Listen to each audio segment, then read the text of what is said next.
Muraho neza abakunzi ba Media TV. Uyu munsi turivuge ku ngingo y'ingenzi cyane, uko waba inshuti n'amafaranga. Ese wigeze wibaza uko bamwe bahora bafite amafaranga menshi abandi bakayabura? Uyu munsi turabasobanurira ibintu by'ingenzi bigufasha kuba inshuti n'amafaranga.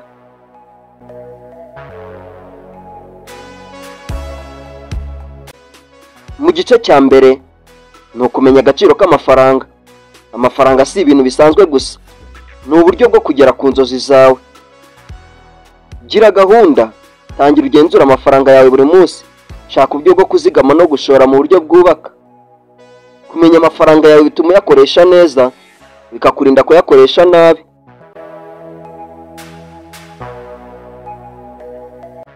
Mu gice cya kabiri, kwigira ku bacuruzi n'abakire. Reba uburyo abakire batekereza ku mafaranga.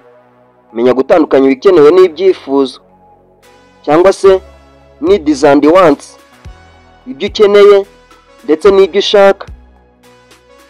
Gira umuco wo gushora amafaranga aho azakuzanira inyungu.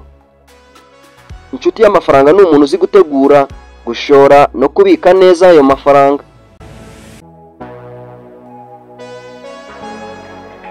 Mu gice cya gatatu, kwigira ku buzima bwawe bwa buri munsi. Shyiraho gahunda y'ibikorwa byawe buri munsi. Amafaranga akura mu bikorwa bifite gahunda. Itondera inshuti n'abakuzengurutse, abantu bakwigisha uko wakwiyubaka cyangwa bakurwanya. Gira discipline mu gucunga amafaranga. Amafaranga akunda abantu bafite gahunda, discipline n'ubwenge mu kuyakoresha.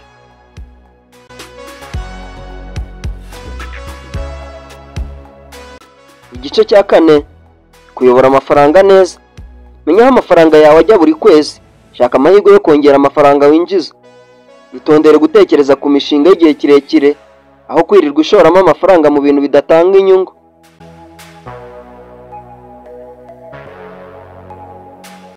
Nuko rero kuba inshuti n'amafaranga bisaba gucunga, kuzigama, gushora no kugira discipline.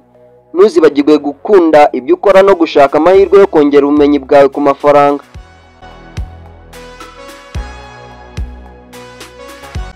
Murakoze cyane mwese twabanye muri iyi video. By'umwihariko iyi ni Media TV. Iyo wabateguriye kino kiganiro kandi nkakibagezaho, ndi Emmanuel Uwihanganye. Mwibuke gukanda subscribe kugira ngo mutazacikwa n'andi makuru akomeye, kandi mukande like kuri iyi video.